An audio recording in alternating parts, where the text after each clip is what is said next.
O tema religioso sempre chamou a atenção das pessoas, até mesmo no cinema, as novelas sobre religião, sobre a Bíblia, especialmente aqui no Ocidente, a Bíblia em especial. Hoje em dia está uma disseminação muito grande do Islã, até mesmo aqui para o Brasil. Tem muitos budistas, tem outras religiões, as crenças nórdicas também crescem muito, os cultos afro-brasileiros, o foco nos deuses da África, enfim. Mas a predominância, especialmente aqui na América do Sul, América do Norte, enfim, no Ocidente como um todo, é do cristianismo. E o personagem principal em foco da Bíblia ou é Moisés no Antigo Testamento, né, ou é Jesus no Novo Testamento. Existe essa discussão, até porque hoje em dia é um ramo de negócio, igrejas abrem as portas em todas as ruas, em todos os lugares, muito mais do que empresas, muito mais do que padaria ou farmácias. Tem pastores milionários. E aí existe uma parte da Bíblia muito famosa que já prova que a Bíblia não se situava muito bem na realidade. Ou, como eu sempre digo, situava na realidade daquele tempo que o autor escreveu. E por isso nós não podemos levar a Bíblia como a pedra fundamental de toda a filosofia, de toda a teologia o tempo todo. Ela tem muitas revelações, mas ela não é sábia o tempo todo para todas as épocas, porque tem muitos trechos que foi dito naquele contexto, naquela época, por uma pessoa que estava num momento de conflito, num momento de guerra ali, atribulado, e ele falava para aquele povo, naquele lugar, naquela cultura, e você não pode tomar uma descrição que Moisés fez há 4.000 anos atrás e querer enfiar a goela abaixo de uma pessoa hoje. Como, por exemplo, um evangélico que chega numa banca de acarajé e não quer comer o acarajé porque diz que tem um camarão, porque Moisés falou que comer camarão há 4.000 anos atrás, Deus não gostava daquilo. Ele estava falando para aquele povo dele lá, ele estava domando aquele povo, estava criando leis, que era um povo que estava com outros conceitos vivendo no Egito, e ele estava fazendo as leis dele, moldando uma nova nação. Então você não pode chegar agora e querer se basear numa descrição de 4.000 anos atrás. Mas voltando ao tema atual, como a gente tem um governo supostamente cristão, que eu não acredito que pelo que eles defendem, as bancadas da bala e tudo mais, e os temas humanitários que eles defendem, eu não acredito que sejam cristãos, porque não se encaixa nada com as bem-aventuranças e os sermões que Jesus deu. Mas está em evidência, porque estão falando muito em religião, escola sem partido e assim por diante. E falando do personagem Jesus, eu vi um vídeo muito interessante do filósofo Henri Bugalho, que ele está fazendo vídeos muito bons, chamando temas muito bons. Eu não concordo com tudo que ele diz. Ele tem um livro sobre o assunto que eu ainda quero ler. Eu não li, não conheço. Eu espero ainda ler, porque eu sei que foi um trabalho muito bem feito que ele fez. Mas eu queria discordar de algumas coisas que ele disse, que na verdade ninguém é obrigado a concordar com nada. Sobre a questão do Cristo, do Jesus histórico, né? Ele pode até ter razão em muitas das suas análises, ele consultou fontes que ele achou seguras. Eu já li muitos textos dos livros que ele citou, que trata do Jesus histórico, como por exemplo Joséfo, o historiador, né, judeu, que ele não fala muito sobre Jesus, até porque parece que ele não conhecia direito, mas ele deixa mais ou menos algumas questões para você analisar. Mas o que eu queria dizer sobre os historiadores é que hoje em dia, com a internet, com todo o poder que a mídia tem, a gente vê como grandes canais de comunicação erram, grandes jornalistas erram. Então imagine naquele tempo para você conseguir informações. Os historiadores, eles olham com um olhar, eles querendo provas ali, querendo dados para colocar nas suas anotações, que não encontram. Hoje em dia, para você encontrar certas coisas, dá trabalho para você descobrir certas coisas. A Polícia Federal, por exemplo, e outros órgãos de fiscalizações, para achar certas coisas obscuras que os políticos escondem, passa a vida toda e não consegue. Tem políticos que morrem de velho e nunca pagam pelos crimes que cometeram, porque eles sabem esconder muito bem o que fazem.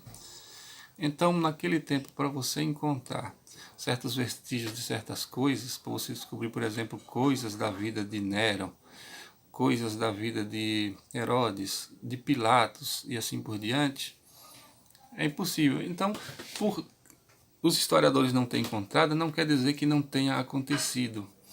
Então essa análise histórica ela fica muito limitada. Eu acho que fica muito limitada e essa análise dos historiadores é vista com um olhar dele que quer escrever baseado apenas no que ele achou.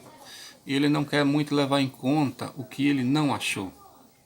Então eu acho que uma história que fica famosa como ficou, as histórias dos evangelhos, ela tem um peso muito grande, apesar de ter tido todo o empenho da igreja em defender aquilo, em propagar aquilo, em confirmar aquilo, mas eu acho que tem uma mística, tem um poder muito grande por trás que os historiadores nunca vão conseguir captar. Eu não acredito naquelas igrejas, aquelas coisas que mostram aí para os turistas, que a gente vê nos documentários, mostrando a igreja da natalidade, uma suposta manjedoura que a gente vê em Israel, acho que aquilo tudo é para lucrar. E é claro que as pessoas que vão lá passear querem ver aquilo, quer ver alguma coisa, quer pegar em alguma coisa, e aquilo gera dinheiro e poder para a igreja. Então é por isso que eles fazem tudo aquilo. Eu acho que ali é só invencionice para ganhar dinheiro. Mas eu acho que o Jesus histórico ele foi muito maior do que os historiadores querem mostrar e do que a descrição que o Henri Bugalho fez. Eu não acho que ele foi camponês, eu acho que ele foi uma pessoa que viveu na cidade mesmo ali e, como a história diz, era um carpinteiro que trabalhava na cidade, que era uma pessoa mais culta do que os seus vizinhos, apesar de ser de uma família pobre, ele tinha uma inteligência superior. Mesmo naquele tempo não precisava de diploma universitário e quem tinha um QI como o que ele tinha, é claro que ele aprendia a fazer qualquer profissão e eu acho que ele viveu como carpinteiro, até porque há um encaixe muito grande, até mesmo do Criador, com a engenharia, e por isso que a maçonaria fala em o grande arquiteto do universo, e eu acho que Jesus era assim um carpinteiro, não era um camponês.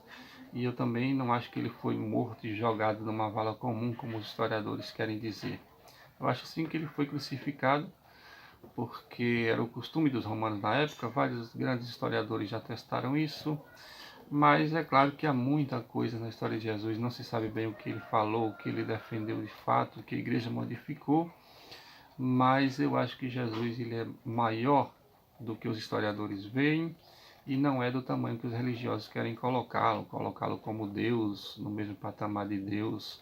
Eu acho que o Islã tem uma visão mais próxima de Jesus, que é a de um profeta. E que se for maior, mesmo um filho de Deus, um enviado, né, um semideus, por essa mistura entre o humano e o divino, mas eu acho que assentá-lo no trono de Deus, como os teólogos da igreja fizeram, eu acho um pouco exagerado.